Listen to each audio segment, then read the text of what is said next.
Hello, we'll be started in 2 minutes. Thank you.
Hey everybody, and welcome to the Future of Work virtual discussion.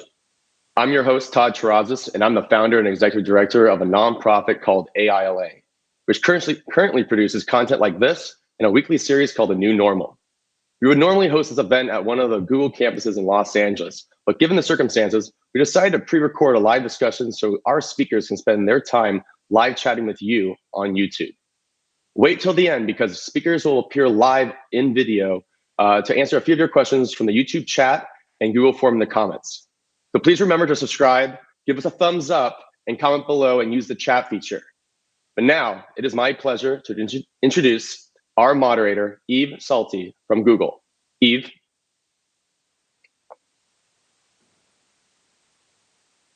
Thank you, Todd. I really appreciate it. Hi, everyone. My name is Psalti. I'm the head of strategic platforms for Google, and I'm really excited to be welcome all of you to this webcast. We hope that it's a great conversation, and we want it to be as interactive as possible. So as Todd mentioned, please use the chat feature and ask your questions. We'll be answering them live. I'm really excited to have an amazing panel with us today to talk about artificial intelligence and the future of work, which is a hot topic for everyone, especially now, and especially in the greater LA area. And I'd like to introduce them. First, we have Mitra, who is the lead partner for strategic innovations and technology for PwC. So welcome. We have Gupta, who is the director for the Center for Advanced Manufacturing at the University of Southern California. We have Fernanda Carapinha, who is the founder and CEO of 4ddigital.com. And we have Gortinski, who is the co-founder and co-CEO of Skywidelogic.com. So welcome all, and let's get started. Specifically, we heard about a couple of different research studies that came up recently. One stating that 60% of the businesses that can be automated in the next 5 years. And also, on the other hand, we've seen Gartner predicting that by 2020, AI will produce more jobs than it displaces.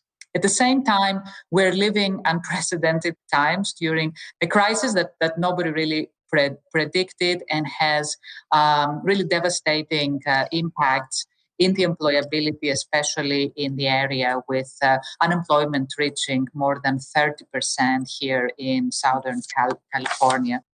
So a lot of things changed during the past couple of months. So I'd like to ask Mitra if you can summarize how the recent crisis is impacting employers and employees from your vantage point. Very good question. I think this pandemic is an accelerator for a lot of our hypotheses about future of work.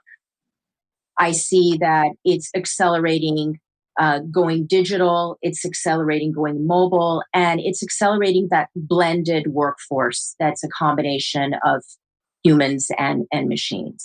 So in terms of digital, look, we were supposed to meet together at your offices in Google today and have this, and we're on video. Everybody's on, using video. Most of commerce is online. Doctors are seeing patients through telemedicine, and basically cash is giving way to digital payments. Companies that have a strong technology and infrastructure and have advanced digital solutions won't have a negative impact. They actually will accelerate their success for the future. What we're seeing is that other firms, other organizations that have been reluctant to automate or engage in digital solutions are now rapidly scrambling to maintain business continuity. So this pandemic is really forcing that sort of overnight digital transformation for a lot of organizations, which has investment impact on the employers, but it also has an impact on employees. They have to get upskilled to stay relevant and be accretive. The other part of it is mobile. We know that we've talked about future of work enabling a lot of mobility and flexibility. Look, we're now 16 million in the US working from home, up from 5 or 6 million before the pandemic. And this is for organizations that have that infrastructure to do that. Now you can work from anywhere, anytime. Right now we're working from home, but I think that this will stick in a way that will change how employers think about real estate, because more people are going to see the benefits of working from home, the flexibility that it gives them. So real estate will become an issue. How do you monitor and manage productivity will become a question for employers. And I think in terms of employees, how do they manage their career paths and their learning when they're siloed and not inside of an organization where a lot of people are located, so that physical space. And in terms of the blended workforce, I think this, again, that push to use advanced technologies to shore up some of your resiliency. We've seen companies, and I know SK will probably talk about the impact on manufacturing, but think about the supply chain disruptions around the world.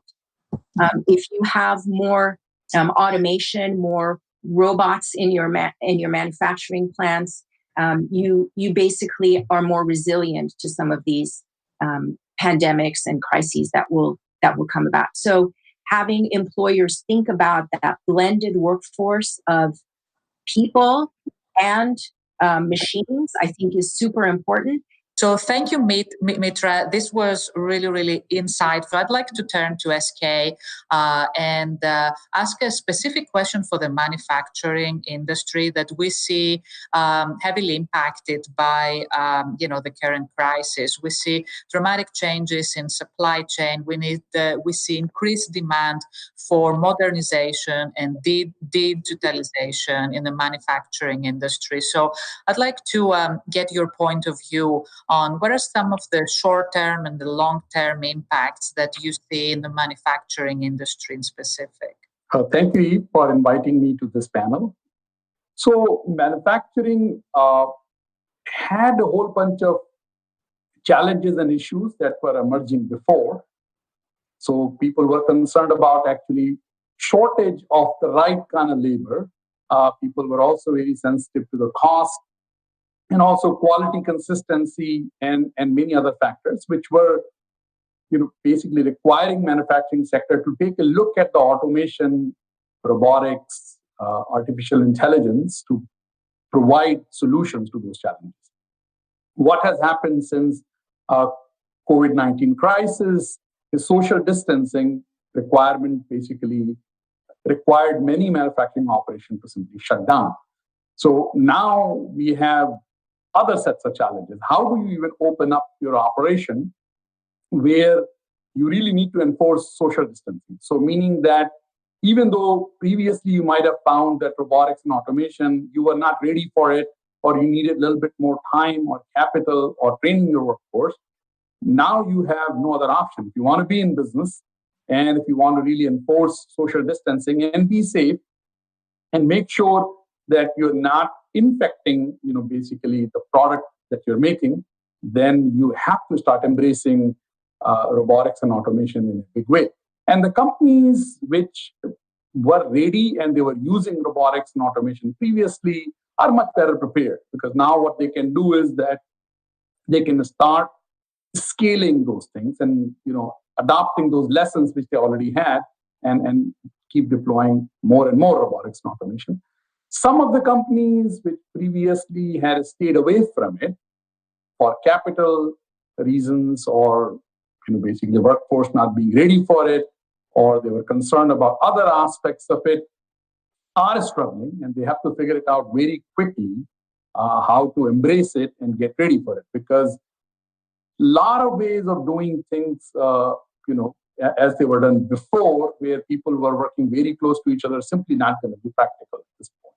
Because if you don't come up with a solution, then you would be, to shut down again. So many people have been now exploring why you need a, basically physical presence on the line. And also that simply means that what kind of training do you need if you're going to use other technology? So in the short term, a lot of people are now thinking about capital and retraining people to make sure that you can get back to production. So that's the kind of short-term employability and employment picture that's emerging, that people need to really quickly train people or hire external consultant advisors who can help the team in getting ready for it. The longer term, manufacturing is going to go through significant changes. Basically, people are realizing that the model which was being used in the past is not a scalable model. So you have to really make sure that humans are used when they're absolutely necessary. And if there were solutions that were available to you, and if you are not deploying them for some other constraint, you have to seriously look at it. So I think the nature of work will fundamentally change in the manufacturing sector. Once you start embracing robotics, AI, automation, it opens up new business opportunities for you. So there are lots of new things can be done, lots of new business opportunities can be created. So that's going to be happening over the next few years. That's great. Thank you so much. And we definitely see automation and robotics become these game changers in manufacturing and certainly in other industries as well. And you also touched on specific some of the specific tasks that, either will be augmented through AI or will be maybe eliminated or further automated. And of course, coming from the Google side, I believe that AI will help people do their jobs better. For example, we see specific jobs like anesthesiologists, nurses, health technologists, and I think Mitra, you brought that up, that are really benefiting from the augmentation opportunities with AI. And we also see some other jobs like as cashiers, servers, maybe drivers. These roles are becoming more and more automated. Gardner, reported that by 2022, 1 in 5 workers engaged in non-routine tasks will rely on AI to get the work done. So now AI, it's becoming more and more an integral part of how we do our work, regardless of the industry or the type of work. So I have a question for Nina specifically. How do you see the role of AI in the workforce space, and how are you leveraging AI in kind of like in the company that you manage, and if you have any early results that you already see? So we've been doing comprehensive research on this subject because it's something that we already knew was going to be a huge issue that was fundamentally going to change our society. What we also didn't expect is that COVID-19 would hit and actually accelerate that timeline, as you mentioned.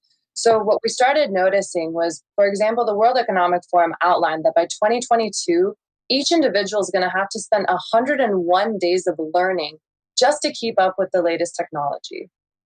Most people today don't know how to learn. So a lot of the skills and upskilling conversation involves not only how to do the job, but also these soft skills that are so imperative to actually being able to sustain that job. Skills like communication, skills like adaptability, learnability.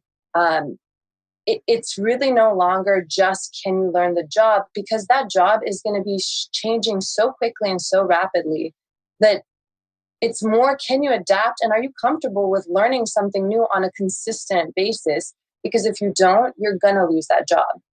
The excitement, where I agree with you, Eve, is that artificial intelligence opens up so many doors to limitless possibilities for companies. You can finally go and leverage exponential technology to take your business and within a year what would normally take 10 years. However, in order to do that, we as all the employees who want to work at these companies are going to have to make some changes within our own kind of comfort level. And I think, as Mitra mentioned, you now have 4 generations in the workplace. And some are far more comfortable learning new skills and being kind of told that what they knew before and the world they knew before is no longer there. The other reality is we're in the 4th industrial revolution. We are actually officially in an industrial revolution. Anytime that there's been a revolution in the past, you're going to have the old way of doing things get displaced. And I think we're seeing just how quickly that's a reality with COVID-19. So one of the ways that we sort of started tackling this issue was we needed to create more comprehensive assessments, because Myers-Briggs, DISC, Bloomberg, that gives you only so much information about an individual, but you don't actually understand them fully as a person. You can sort of get some of the soft skills, but there's been sort of this gap. And so we were trying to really bridge that gap and make more comprehensive assessments so that when we're matching people to jobs and suggesting which kind of certifications should they go to, that we're, one, having proper partnerships in place as a company so that if they're a great fit for Microsoft, that we can send them to Microsoft. If their personality doesn't fit with a Microsoft, let's cut that out even as a real thing that we're pushing onto them, because the goal really is like people finding jobs that truly fulfill them. We've been seeing the retention issues across the board. Companies, especially for millennials, will still see the stats fully on Gen Zs as they're working. They haven't been staying at companies. And that's been costing major corporations a lot of money for each time they have to go after a year and fill in their role. If we want to keep these individuals engaged, we do have to also be thinking about things like impact and what makes them really tick, which is, by the way, very different across the different generations. So it is a communication problem, as well as ensuring that we're really thinking through as many of the factors as possible. And that's where artificial intelligence is so helpful. Because if one person or a team of 10 was trying to go and structure this data to be able to solve these questions, there's no way to do it in a fast enough time span. We kind of have to move so quickly because right now everyone's been already impacted due to COVID alone. So if we want to get people back to work, it is the fact is we have to use artificial intelligence. There's no way for us to do it faster. I mean, the supercomputers are able to go and compute like things that the rest of us, I mean, I want to say, Mitra, you probably know this better, but it's probably like 10 years if we were trying to calculate it, they do it in a couple hours. I mean, it's amazing if we're able to leverage artificial intelligence to really work with us.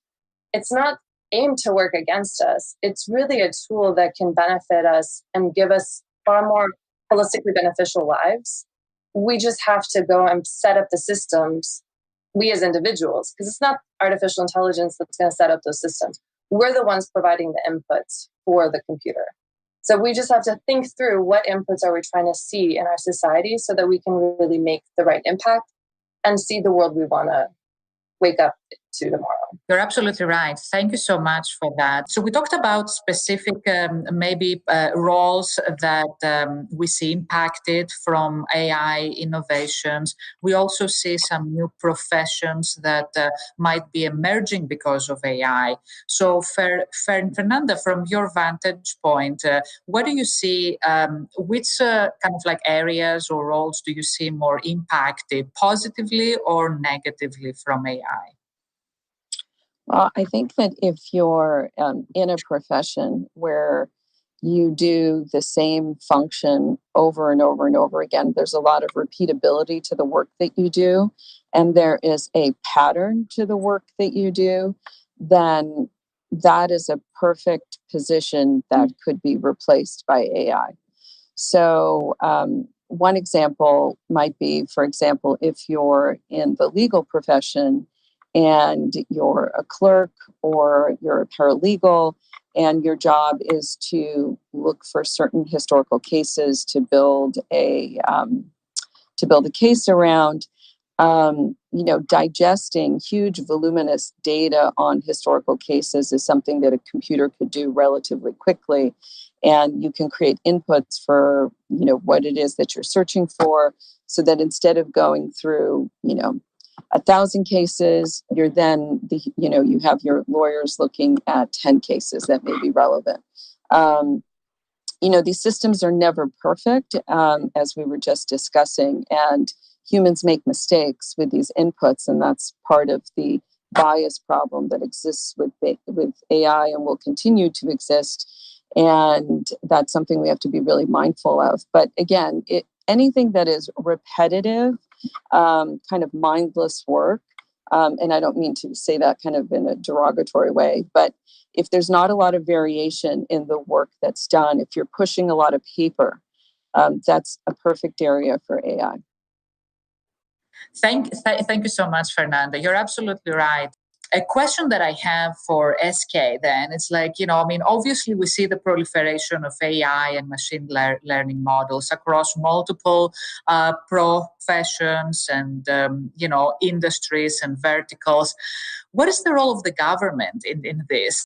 There are significant issues which are being raised in the context of basically manufacturing, as people are beginning to use basically AI, robotics, automation. And of course, many of these concerns are related to the safety, because anytime you're going to start having now robots or, automated guided vehicles, which are being used on a factory floor, then what happens to worker safety? I mean, are companies being responsible enough to test the technology and absolutely make sure that these technologies are safe? And even though, let's say, testing made it safe, but what happens if hacking were to take place? What if a cyber attack takes place? Who is responsible for it then? What if, basically somebody used it in a slightly inappropriate way in the factory? Then who's responsible for it, right? So there are a number of concerns that basically come due to the safety, security, and of course, government will have to be involved in playing a role to make sure that appropriate measures are in place and technologies get appropriately regulated. Because without that, again, few accidents might just disrupt the entire progress. So that's a one dimension where government has to play a role. And the second aspect is that when humans start interacting with AI and robotics and automation, there's a lot of data is being collected about the humans themselves who are interacting with technology, right? And now that can be used to make inferences about their capability, their health. There's a lot of other information which is being collected, which then is compromising their privacy. So now, how do we regulate that? So, for example, let's say if I'm interacting with a robot, and robot is consistently observing that that my left hand is not exerting as much force as my right hand is, and perhaps that is a something related to some onset of some health issue. Robot knows that, system knows that, right? Now, what happens in that case? What happens with that data? Should I have that information? Should my manager have that information? So lots of privacy related issues are also going to start coming up, and these are brand new issues that people have not explored before. So many concerns are going to be coming up as people start using AI and automation more and more frequently. And government will have to be involved. Many of these things have to be regulated. There have to be new policies which have to be put in place. So yes, government will have to play a major role because we have not seen this level of concerns or issues emerge with respect to the previous generation of technology. You're right. It's about data privacy, security, and safety. And we see more and more the collaboration of the private sector working with state and local governments and the federal government to really start putting together some of these considerations and regulations so that we can make sure that we can still innovate, but everybody's safe. How do we prevent bias and false negatives? We're dealing with large data sets. But also we want to be mindful in what goes into these algorithms to make sure that they're fairly unbiased and fair. So how do you see some of these ethical considerations pan out? I think that in our case, and the work that we do with behavioral data analytics in social media, for example, where you're looking at social accounts and you're trying to assess whether an account is actually a human account or it's a bot account, and you're looking at human behavior versus bot behavior. In training our algorithms to do that, it takes extensive work. And one of the key factors is, obviously you're creating ground truth, you're doing knowledge engineering, you're really evaluating certain features that indicate human activity versus non-human activity. And you start coding that into the system so that the algorithm will be able to recognize, oh, this is typically something that a human will do. Oh, this is typically something that a bot will do. When you do that, all that data initially, we believe, really needs to be hand tagged. So it's kind of analogous to when you go on a website and they want to prove that you're a human. They ask you to click on the images of, click on a car image. And you're training these algorithms so that they know to recognize that, oh, that's what a car looks like.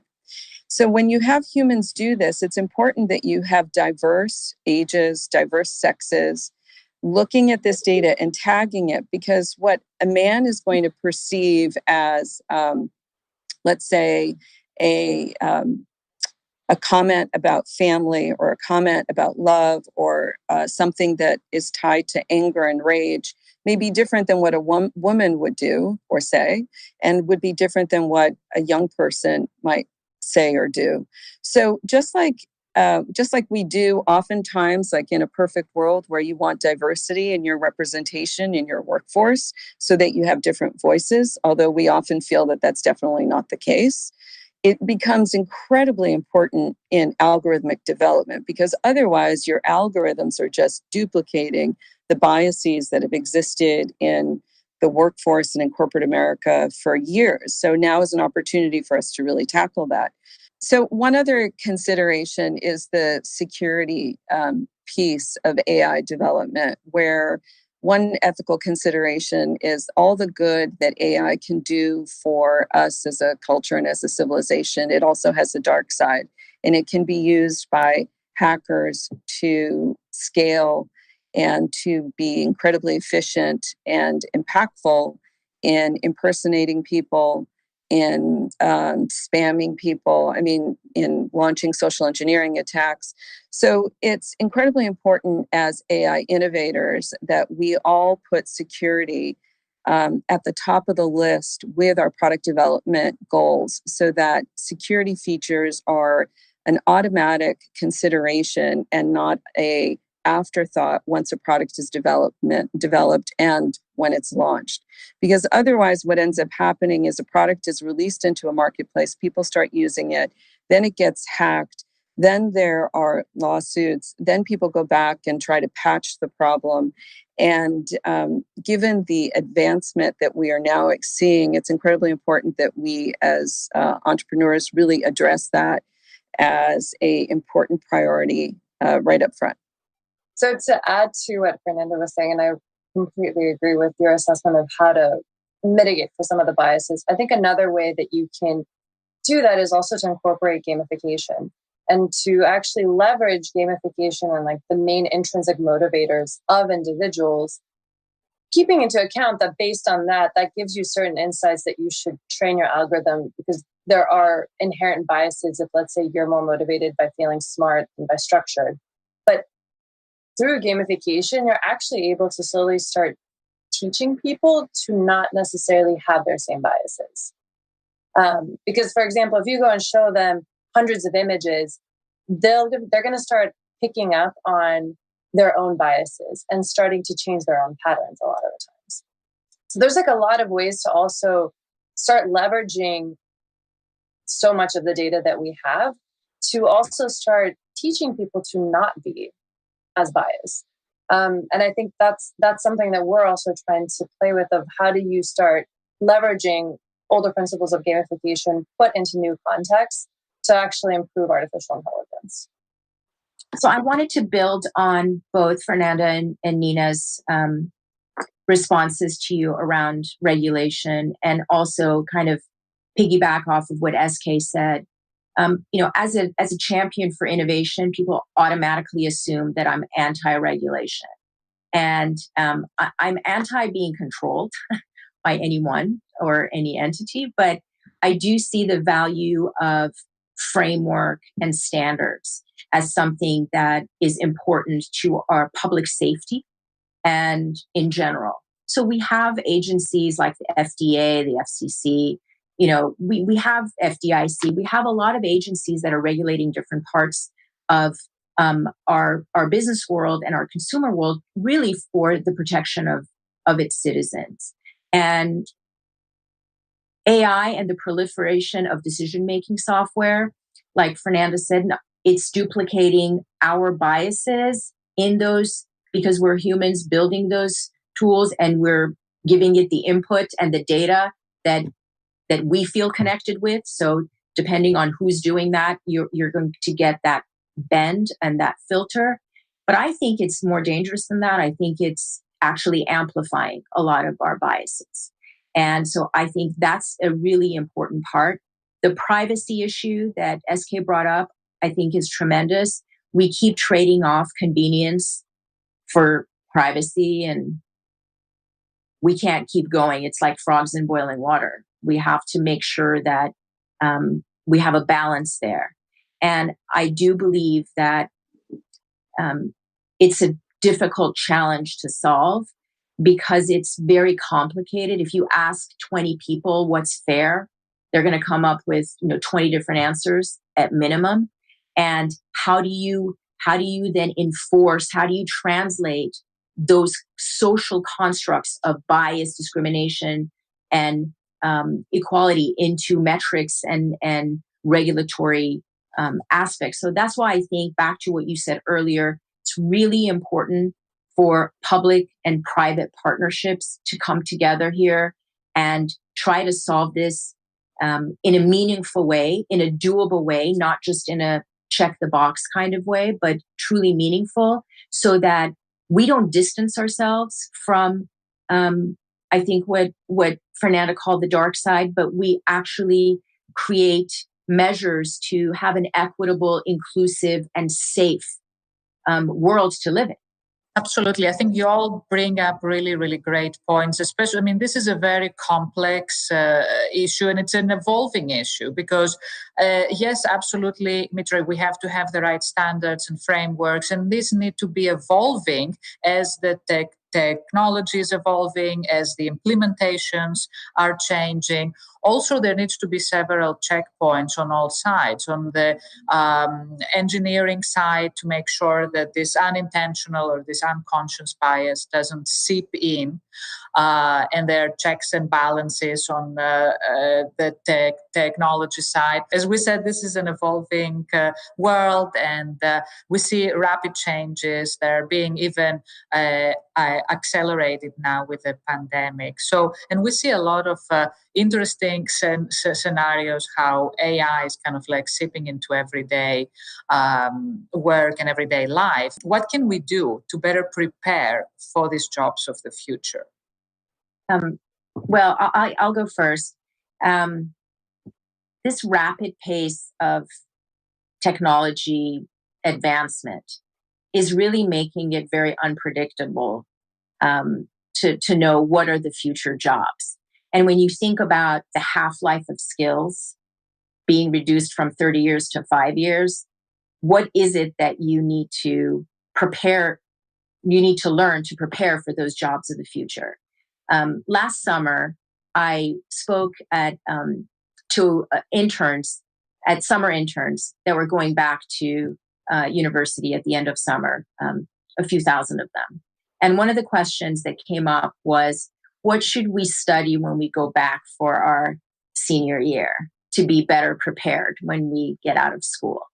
And my immediate answer was, make sure that you take a class in data, because, understand where data comes from, understand how to get insights from it, understand how to make those insights actionable. Because every technology, the only thing I can predict is that everything is going to be based on data. So if you don't understand data, it's going to be very difficult for you to interact with the new technologies or the current technologies that we have. But really, the most important thing that I said to them, or what I tried to impart, was learning is not going to be over at the end of your senior year. What you really need is to fall in love with learning and to recognize that you will always need to be on around learning new skills. And it's not just about technology skills or technical skills, those essential skills of analytical thinking, reasoning, creativity, leadership.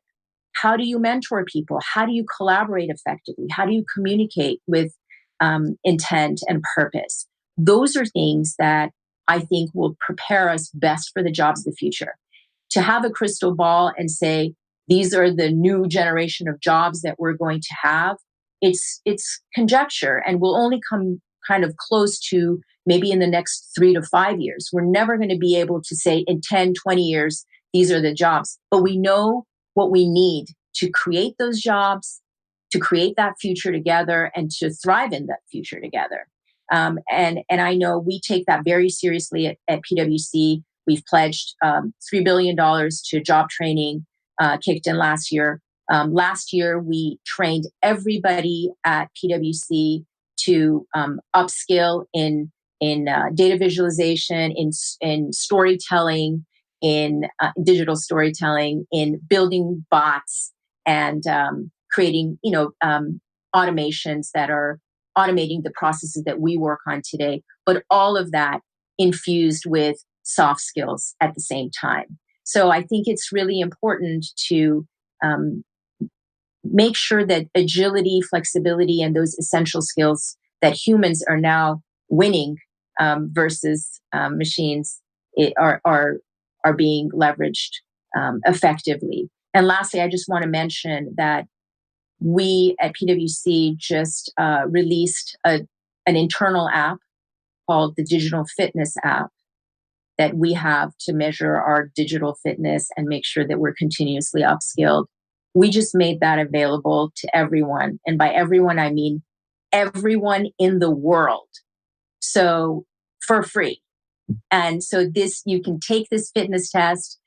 You can see what your score is, your recommendations for upskilling, and you can learn some new things and take it again. And if you just put it in a Google search bar, digital fitness app, it'll take you to the free page. So I would like to add a few more things to what Mitra said. She very eloquently, presented what things can be done. So a few more things I'd like to add to that. So one thing basically which I tell students is that, humans' role in future is going to be really analyzing really messy things for which, there's no structure to it. Really big challenges for which there's no obvious solution or answer. You really need to get into problem solving mode, figure it out, what value can be offered. So you really want to start now mastering things which are kind of defying the traditional, frameworks. So learn how to do that. Get into a messy situation, figure it out what value you can offer to the world. And that is a skill near foreseeable future would be really useful to you. The second thing that you can do is that everybody is emphasizing that you need to learn lifelong, and that's going to be true. But learning efficiently is going to be also very important. So make sure that not only you're learning throughout your life, but figure it out how you're going to learn efficiently. Because every few months, you will be given things for which you know nothing about, and you will have 2 days to learn about, right? So you better learn how to learn very efficiently. Figure it out, what kind of person you are, what works for you, because what worked for somebody else may not work for you. So kind of understand yourself, that what works for you, how do you learn more efficiently, and be prepared that throughout your life, you'll be learning. And if you're not going to be learning, then you're not going to survive in this world. So that's the second thing that I'm just telling people. And the third aspect is that, we are engineers, or I interact with a large number of engineers. In our curriculum, interaction with people are not emphasized. So I tell people that, look, your job as an engineer in future is going to be start interacting with people. So you better get comfortable in interviewing lots of people, understand what they're thinking, try to really get deeper into it and understand, build your network so that you really understand where the needs are, what value you can offer. So to summarize, basically, work on really messy problems which defy, basically a routine framework to formulate the problem so that you can offer new value, which, computer will not be able to offer right now. Figure it out. How do you learn most efficiently? Master that skill, because you'll be learning new things every week, and interact with as many people as you can to understand what their needs are, because ultimately, as a human, you are the only one who will understand what other humans want. And if you understand other humans and you can figure it out what value they need, then you'll be successful and you will be employed. Everything else we don't know. The future is completely uncertain. So. No, this is great. You both bring great points, especially around the need for lifelong learning and for these 21st century skills that will really help us be more adaptable and more kind of in the forefront of what change might come. But what are some of the best practices that you can offer to our audience, specifically around career development and how they can continue to drive their professional success? I think one of my number ones is getting comfortable with the unknown and really starting to explore things that you might have never even heard of. That I think becomes that curiosity. First of all, is one of the skills that research is saying you're going to need anyways, but getting curious so that you can start identifying what should be your first learning points. I mean, to SK's point, you're going to have to be learning so many things. You have to get comfortable learning, but if you're already going to be learning, at least be interested in what you're learning, because that passion and that energy translates to work. And there's so many jobs that artificial intelligence is going to be creating. So having that insatiable curiosity will open unlimited doors, because more and more companies, you don't need to have the degree. Certifications don't take that long, but you need to really figure out what it is you want to be doing first. And then that'll lead you to the next thing. And you might completely shift careers. I think we're going to see more and more people constantly potentially shifting in and out of respective careers, because the 30-year career that you're going to be able to just do without having to learn anything new will, for the most part, be gone. And so it is like, get curious, get comfortable with the unknown, and just, to Eski's point, be ready to learn. So I would like to add to that in terms of foundational skills that we find are really important within our company and the work that we do is to expose yourself to data science. These are, particularly important, I think, for college-age kids who are in school right now. I was really interested to learn that Wharton, where I had the pleasure of studying marketing at when I was in school, is now shifting from being a finance-driven institution to a data science institution. And I think that that is a reflection of the importance of data and where we're headed. So to expose yourself to data science, to expose yourself to a computer science class. And lastly, I can't underscore how important it is that you really become proficient in public writing and in public speaking. And I think that's incredibly important because as a technician, as a data scientist, or as a business leader, the ability to communicate the work that you're doing effectively to large groups, whether it's like in a panel like this or in a larger forum or within your corporation or within your group, is a skill set that I think is particularly well tailored for human beings and not easily replaced by a robot.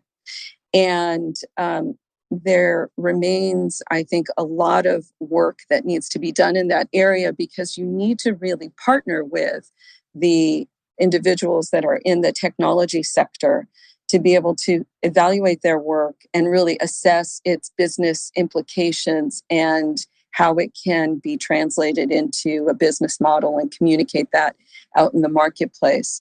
And that requires knowing a little bit of everything and feeling comfortable with public speaking.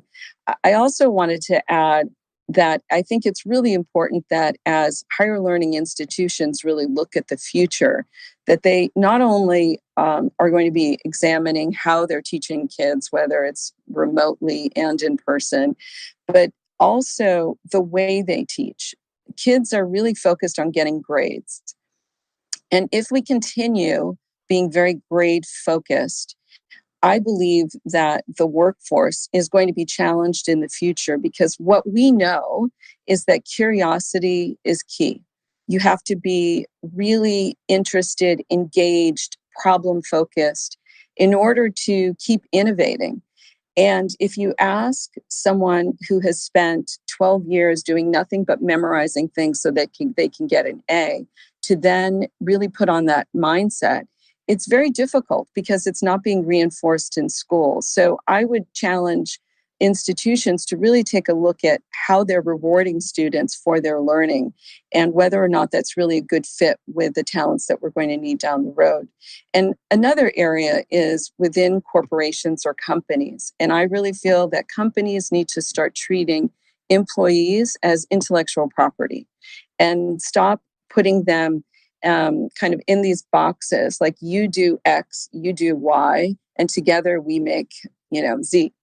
And really understanding that people have contributions they can make to a lot of different aspects of a company, but they're never asked. And I think it's really important to mine that group intelligence that companies have and, never really will ask, an assistant or ask a junior manager or ask a director about things that are outside of their areas of specialty. And I think that if you really want a company that's going to be progressive and that is going to be addressing innovative problems, it's important to really utilize all the intellectual power you have under your roof, so to speak.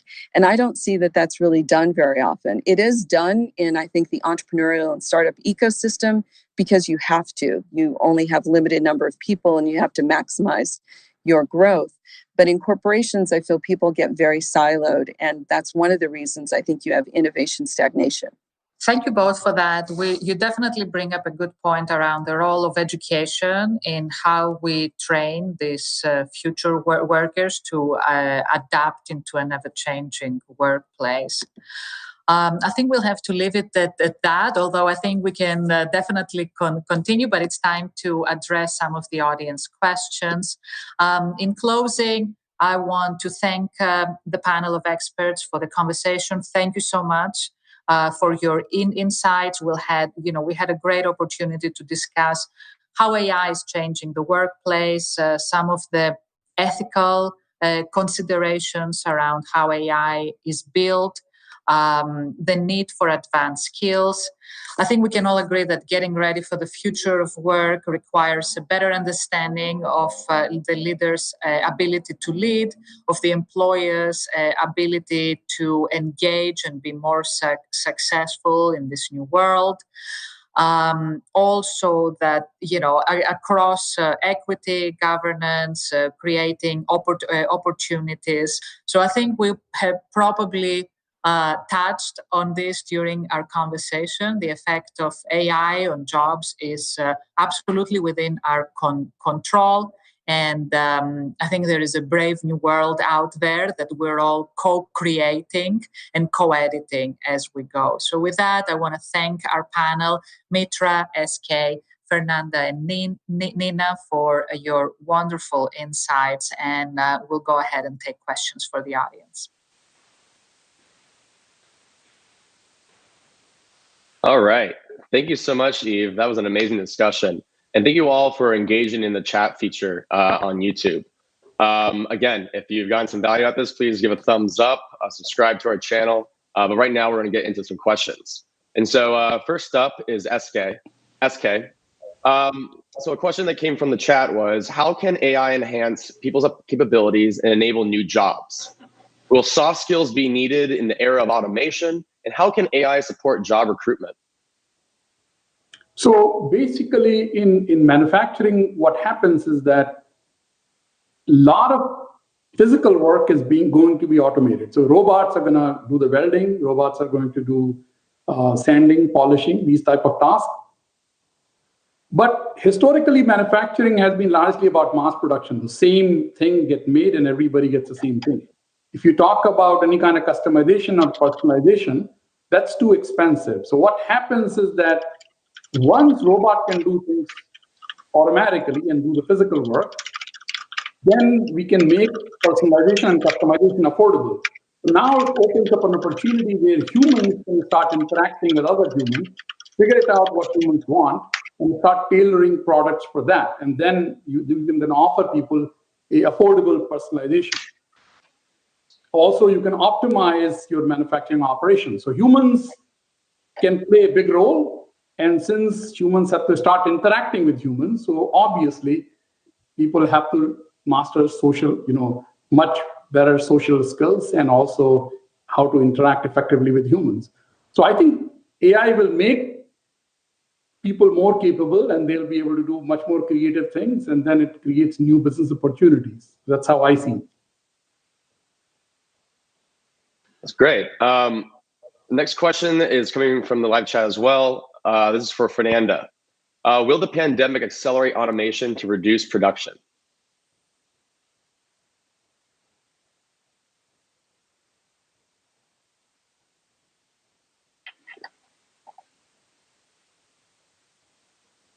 One second.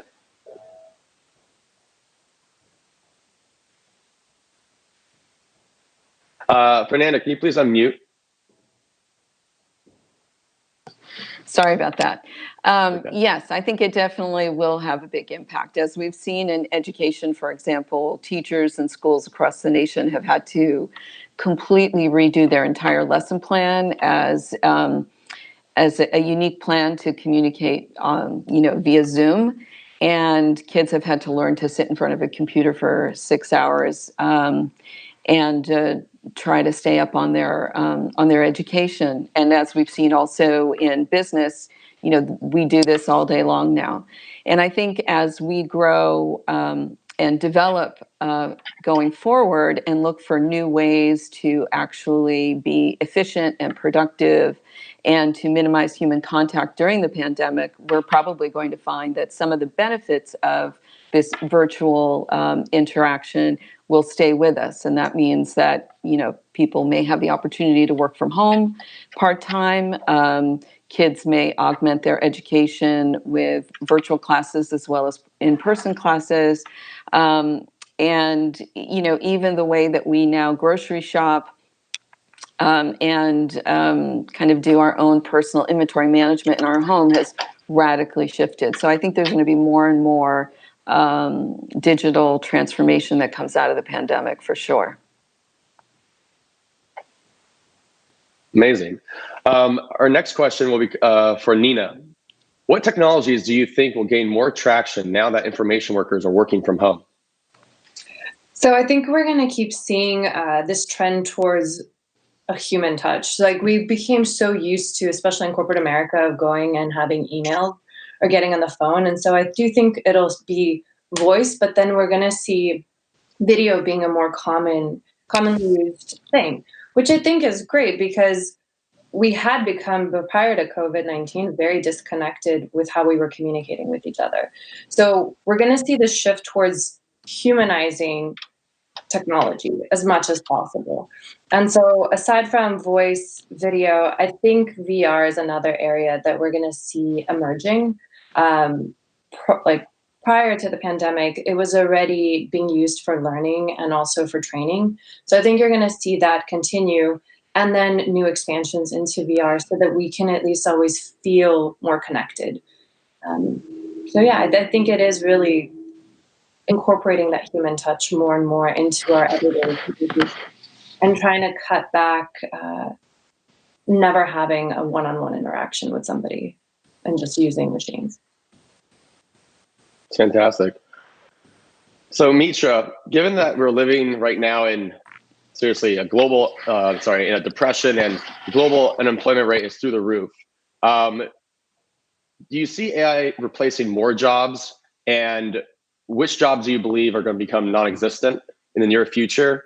And do you have any suggestions, any recommendations for our audience about what to do next? Like how, as we talk about continued learning, what's the best way people can be focusing their time? And so love to hear your opinion on how AI is replacing jobs and what we can do to kind of get ahead of all this. I do agree that AI will replace jobs. It will replace certain jobs. And some of those Fernanda talked about, some of them SK talked about. And we've seen this pandemic really accelerate unemployment and disrupt sort of the job market in a way that we haven't seen in a long time. What I do believe is that AI will also fundamentally change the nature of work and the nature of our jobs. And therefore, I think new skills will need to be introduced. If it were up to me, I would attach a reskilling requirement with every unemployment check. Think about it. Let's make lemonade. We're in this place now where we have 30+ million people unemployed. What better time to have a program that reskills people to be ready for those jobs that are already here? We have a million jobs that are unfilled because we don't have the right skills to fill them. And yet we have 30 million people unemployed. So I think it's a really interesting time to think about, as organizations think about investing in AI because they see the success of their organization now tied to advanced technologies. It's a really great time for people to reskill in skills that we need today, not even in 3 years. When I think about cybersecurity, I think one of the comments in the chat was around, yes, if we replace humans with robots and they don't get the human virus, but they get the cyber virus, what are we going to do then? So cybersecurity is a huge problem that has a huge shortage of talent. That would be a great field for people to get into. I think just regular coding, just learning how to code is going to be equivalent to being literate today. In 5 to 10 years, if everybody should know how to code. And so I think we need to take advantage of this time and make lemonade because we have no other choice. Very well said. Thank you so much, Mitra. And thank you all to all the questions and all the people still engaging inside the chat feature right now. Again, this was, we wanted to make sure the show went on. We normally do these events at Google's campus, but given the circumstances right, we're here now. And I feel like this is a really great opportunity for us to get to really share a discussion to a broader audience and really try to give back. Again, here at AILA, we're all about really lifelong learning and always question the status quo. And so if you found some value, please give a thumbs up on the video, please subscribe. We actually also host a regular event every week called The New Normal, which is actually a discussion series. And so if you liked this and you actually want to get more involved, every Thursday at noon on Zoom, we have a 10-minute talk, which then leads into 20 minutes worth of breakout discussions where you're going to debate and discuss the topic of the day. And it's a great way to meet new people, stay engaged. And again, that happens every Thursday on Zoom, and we repost on YouTube. So please subscribe. Please go to joinai.la to learn more about our organization. Donate through Venmo, AI-LA. There's a PayPal link in the comment section. Again, we're in this all together, and we're just here to, again, provide a great platform for all of you to learn more and get ahead of this pandemic that we're living through right now. And so again, I would love to thank Psalti from Google for moderating an amazing panel discussion. Thank you all to our speakers, Mitra, SK, Fernanda, and Nina. I hope to see you all very soon. But again, I think we're going to close it out right now. Thank you all again for showing up. We had over 1,000 people watching our video, and we hope to see you again very soon. And so, till next time, be safe, be well, be happy. Thank you.